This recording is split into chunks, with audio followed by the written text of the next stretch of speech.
Unaangalia Baba Sam the King Tanzania TV channel. Kwa maoni na ushauri tumia namba zifuatazo: 0752732515. Usisahau kusubscribe kwa simulizi na makala za kuelimisha.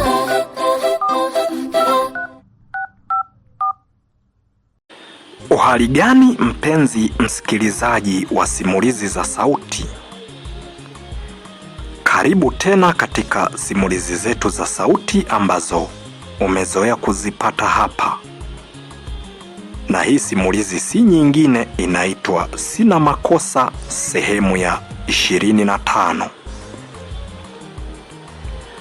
Sina Makosa ni simulizi ambayo inawahusu vijana wawili ambao mmoja anaitwa Kituro na mwingine anaitwa Zegadi, ambao walisoma shule ya msingi moja na hatimaye wakaunganisha urafiki na baadaye walikuja wakatengeneza udugu wa damu. Kama endapo utakuwa hauja subscribe channel hii, inaitwa Baba Sam the King Tanzania TV channel, na chini ya video hii bwana kuna kitufe ambacho kina rangi nyekundu na pia kina alama ya kengele. Ukigusa moja kwa moja utakuwa umejiunga na familia ya Baba Sam the King Tanzania TV channel. Tunachokuomba subscribe, like, share, comment ili tuweze kupata mchango wa mawazo yako. Sasa ni kukaribishe sehemu yetu ya 25 ya simulizi hii Sina Makosa. Tuendelee kuidadavua ili tuweze kujua ni kitu gani ambacho kilichoendelea. Baada ya kuwa analia kiasi hicho, basi moja kwa moja Zegadi alikaa chini na kuanza kuwaza afanye jambo gani ili kuweza kumkwepesha rafiki yake kuuliwa. Alikaa chini na kuanza kutafakari, lakini akiwa hawezi kupata majibu. Alichokifanya, alisimama kama yupo. Baadaye akatoka chumba namba 27 akaingia chumba namba 26 akiwa anaonyesha na yeye ni kama kuna majonzi fulani hivi ambayo yamemjaa. Kwa hiyo akaonyesha uso wa majonzi kwa kipenzi chake Edina. Edina alishangaa.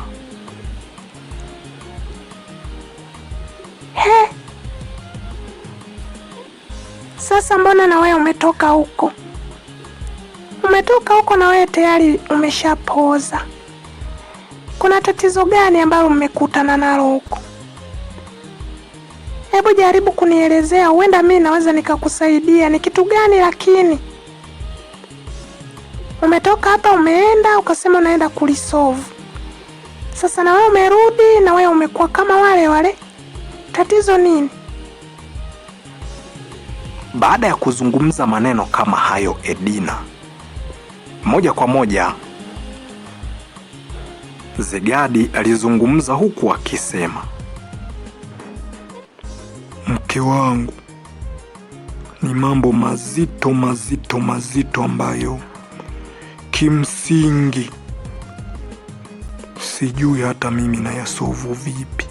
Hebu naomba kwanza ujaribu kunipa mawazo nifanyeje, ili pengine nitakapochukua hayo maamuzi usije ukanikuta na hicho kitu hata sehemu yoyote ile, iwe njiani iwe wapi, mambo yakaanza kuwa magumu. Kuna mwanamke ambaye alikuwa ananitaka mimi. Anakutaka? Bado sijamaliza Edina. Naomba unisikilize vizuri. Kuna tatizo hapa, ndio maana nimeamua sasa nikwambie kila kitu ili tuone ni jambo gani ambalo unaweza ukanishauri.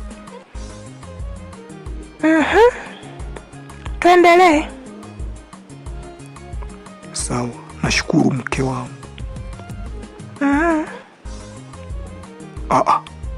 Sasa mbona unasema kuna tatizo gani tena?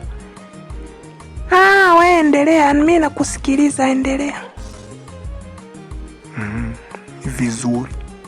Sasa ni hivi, kuna mwanamke ambaye anayenitaka kipindi ambacho sijakupata wewe. Sasa nisikilize. Ndiyo, wewe ongea.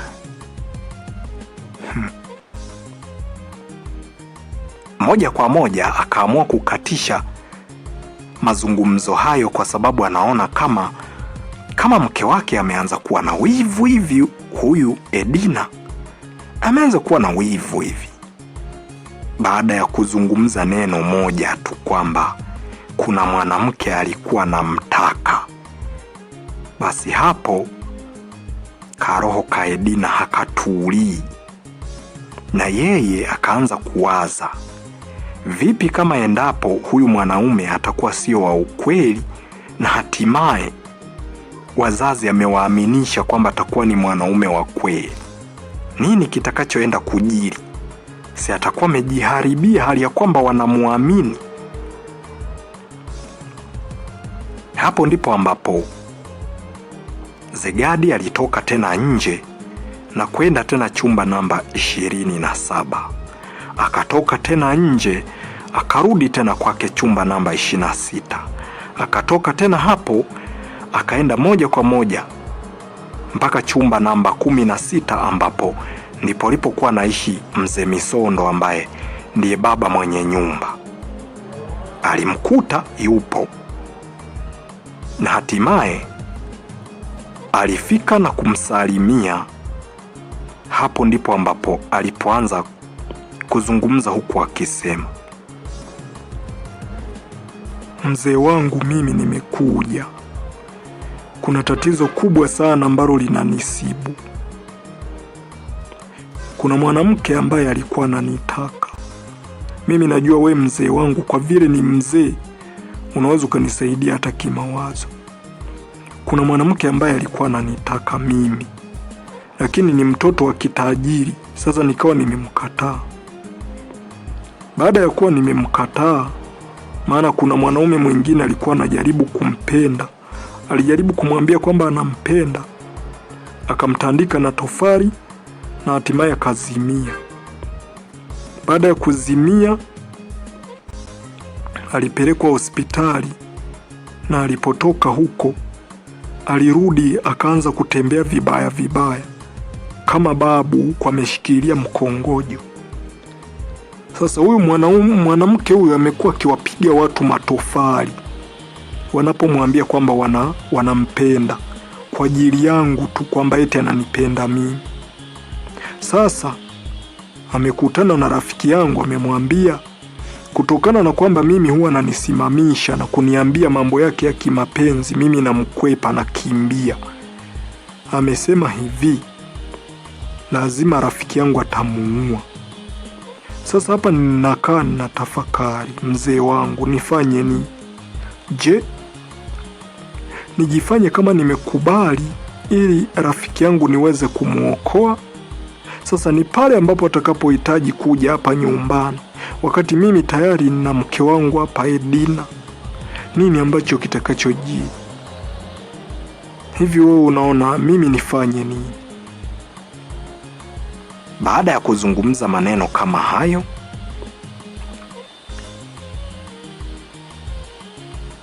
huyu mzee alibaki na yeye ameshangaa jambo kama hilo. Mzee Misondo hakuzungumza chochote, yani alikuwa ni mtu mwenye kuendelea kushangaa. Hatimaye ndipo ambapo alipoona avunje ukimya, akaanza kuzungumza huku akisema, sasa wewe kwa akili yako, huyo mwanamke unampenda au haumpendi? Baada ya kuzungumza maneno kama hayo, Zegadi alizungumza huku akisema, Mzee wangu, huyo mwanamke mimi simpendi hata kidogo, kwa sababu anafukuziwa na watu wengi, na mimi siwezi kuwa na mwanamke wa hivyo. Kwanza ananizidi kipato. Sasa mimi nimchukue wa nini wa namna hii?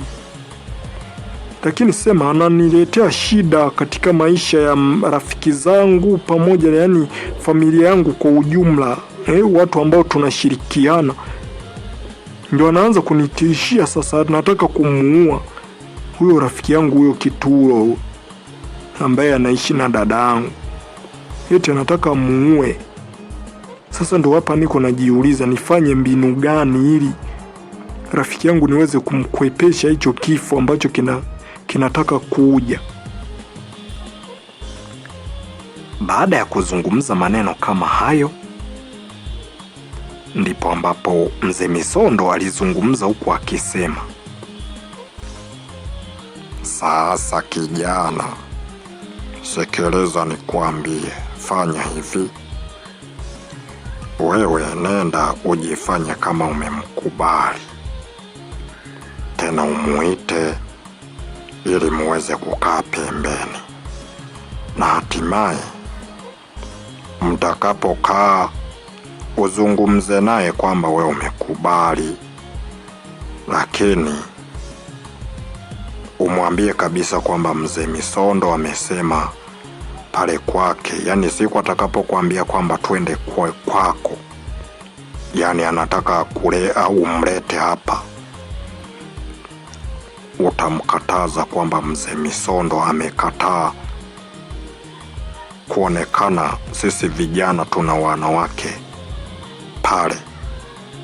Kwa hiyo na mimi nitakachokifanya nitakuwa namzuia, na hapa nataka niandike karatasi kwamba vijana ambao hawajaoa hamruhusiwi kuja na wapenzi zenu hapa. Kama mnawaoa mje kabisa mnionyeshe na vyeti vya ndoa. Ila tu nitawaambia wapangaji waliopo humu ndani kwamba hili ni jambo ambalo tumelitengeneza kwa ajili ya kuweza kusovu hicho kitu ambacho kinaendelea. Au wewe unaonaje? Baada ya kuzungumza maneno kama hayo, Zegadi alizungumza huku akisema, mzee, hiyo mimi siamini kama itakuwa ni solution, kwa sababu endapo utawaambia hao wapangaji, ujue kuna wengine ambao ni rafiki zao na hao mabinti. Kwa hiyo utakapowaambia kwamba hili tumetengeneza tu kwa ajili ya binti fulani ili asiweze kumuua fulani, haitasaidia. Wataenda kumpelekea taarifa.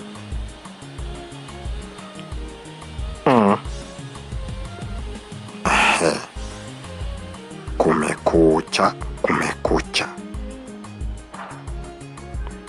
Baada ya kuzungumza maneno kama hayo, Mzee Misondo aliingia ndani, kwa sababu na yeye hapo alikosa ni kitu gani ambacho anaweza kukifanya ili aweze kuwaokoa hawa vijana kujiingiza katika hilo lindi la kutolewa uhai mmoja wao.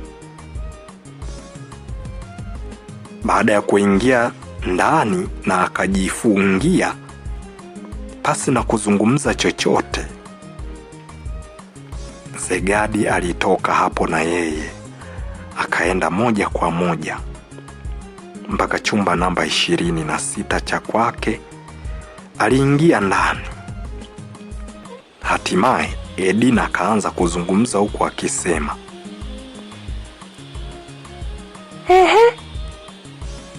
ulikuwa umenikimbia, sasa umerudi.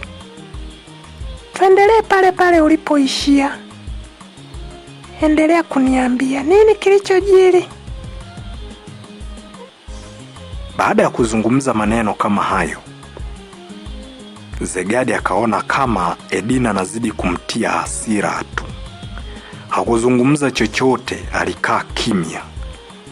Edina akaamua kusimama na kwenda kitandani na kuanza kumtingisha ili aweze kuzungumza chochote kitu.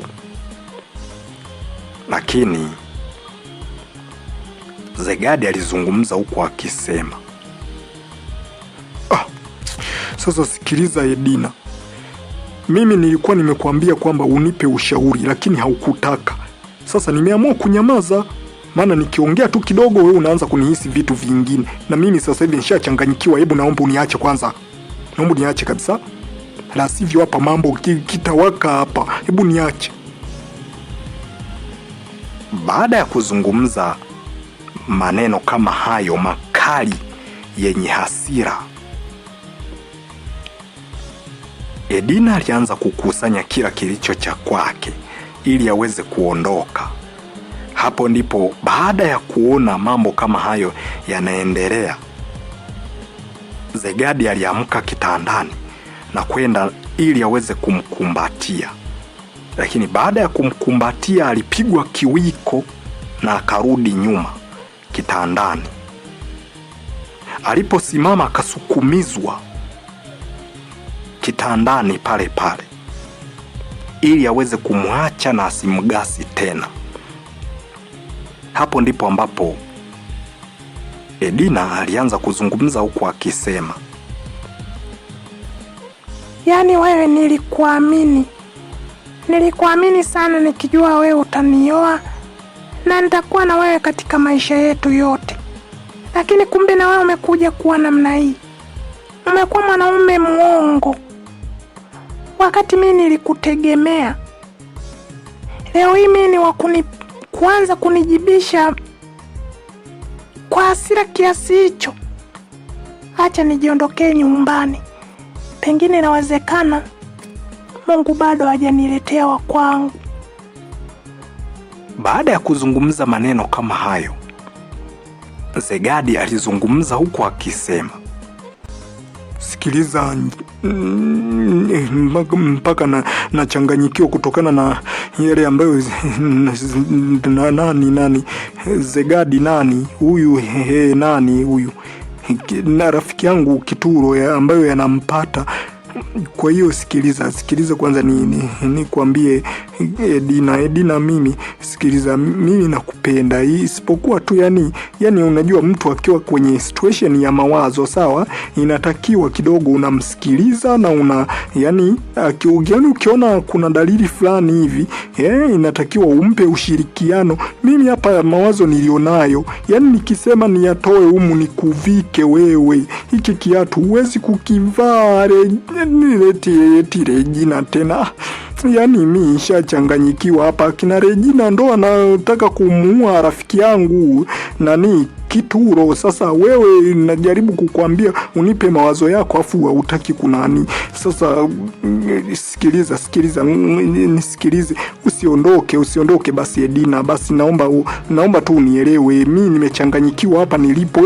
Yani sikukusudia kukufanyia hivyo, sema tu yani ni namna ambavyo wewe hutaki kunisikiliza, namna jinsi ambavyo kile ambacho nilikuwa nataka kukiongea. Sasa sikiliza kwanza, naomba usinizidishie basi mawazo, naomba unihurumie tu. Kama kweli unanipenda basi naomba uelewe kwamba na mimi nakupenda. Hakuna ndoa ambayo haina matatizo, naomba unisikilize basi. Hapo baada ya kuzungumza maneno ambayo hayaeleweki kutokana na kwamba ana wasiwasi huenda Edina naye akaondoka. Kumbe katika mawazo ya Edina wala hakuwa anataka kuondoka. Alikuwa tu anataka kumpima ili aweze kujua, je, ni kweli akijaribu kama kuondoka ana uwezo wa kuwa na wasiwasi juu yake? Je, anampenda kweli?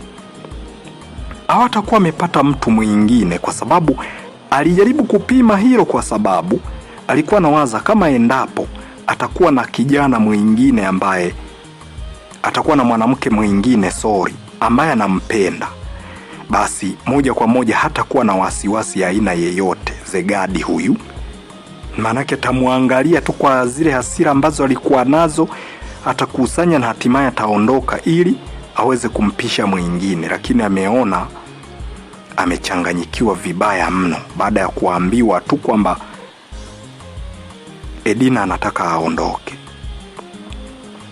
Hapo ndipo ambapo Edina alianza kurudisha tena mizigo kama jinsi ilivyokuwa, mabegi yalipokuwa na vitu vyake alivyokuja navyo, ndoo, madumu pamoja na vyombo mbalimbali vya sahani za udongo na vitu vingine. Alipovirudisha tu, Zegadi aliamua kulala hapo hapo kitandani. Edina alijaribu kumwamsha tena, akihitaji aweze kumwambia ni kitu gani ambacho kinaendelea. Lakini baada ya kumshtua, Zegadi alichomoka nje huku akiwa anaendelea kupiga makelele, akiwa anasema kwamba wamekuja, wanatuua. Mwisho wa siku mpaka na wale wapangaji wote pale kwa mzee Misondo wakaanza kushangaa, huyo kijana amegeuka kuwa mwehu mara hii. Na mpenzi msikilizaji wa simulizi za sauti, sehemu ya 25 ya simulizi yetu inayoitwa Sina Makosa imeishia hapa. Tumemwona Zegadi baada ya kusikiliza maneno ya Angela pamoja na Kituro, akaona yamemlemea zaidi, akaona atoke mle ndani kwa kina Kituro aende kwake akamshirikishe mke wake Edina, aone ni kitu gani ambacho anaweza kukisema. Lakini baada ya kufika pale, anajaribu kumshirikisha Edina, anaanza kuonyesha wivu. Akatoka hapo akaenda moja kwa moja kwa mzee Misondo ambaye ni baba mwenye nyumba hiyo, na kwenda kujaribu kumuuliza ni kitu gani akifanye ili aweze kumwepusha rafiki yake na kifo. Kuna njia ambayo mzee Misondo aliyoitoa, lakini baada ya kuisahihisha hiyo njia aliyokuwa anataka kuitumia mzee Misondo, baada ya Zegadi kuisahihisha kwamba kuna wengine ambao ni marafiki zao na hao mabinti, kwa hiyo hata kama wataambiwa kwamba hilo bango limewekwa tu kwa ajili ya hao mabinti, wataenda kuambia, kwa hiyo hamna kitakachokuwa kimefanyika. Moja kwa moja amezungumza tu akasema kumekucha, na hatimaye akaingia ndani na kujifungia pasina kuzungumza kingine chochote. Kama endapo utakuwa haujasubscribe channel hii, inaitwa Baba Sam the King Tanzania TV channel, na chini ya video hii kuna kitufe ambacho kina rangi nyekundu, pia kina alama ya kengele. Ukigusa hapo moja kwa moja utakuwa ni mwanafamilia wa Baba Sam the King Tanzania TV channel. Tunachokuomba subscribe, like, share, comment ili tuweze kupata mchango wa mawazo yako. Mimi ni Hasdi02 Baba Sam the King, ni kuage niseme kwa heri mpaka sehemu ijayo. Je, unahisi ni kitu gani ambacho kitakachoendelea? Ni kweli Zegadi amekuwa mwehu? Mbona wapangaji wote wanamshangaa? Twende kazini. Tukutane sehemu ijayo. Endelea kuifuatilia mpaka mwisho ili uweze kujua ni kitu gani ambacho kiliendelea. Ni kuage niseme kwa heri kwa sasa mpaka sehemu ijayo.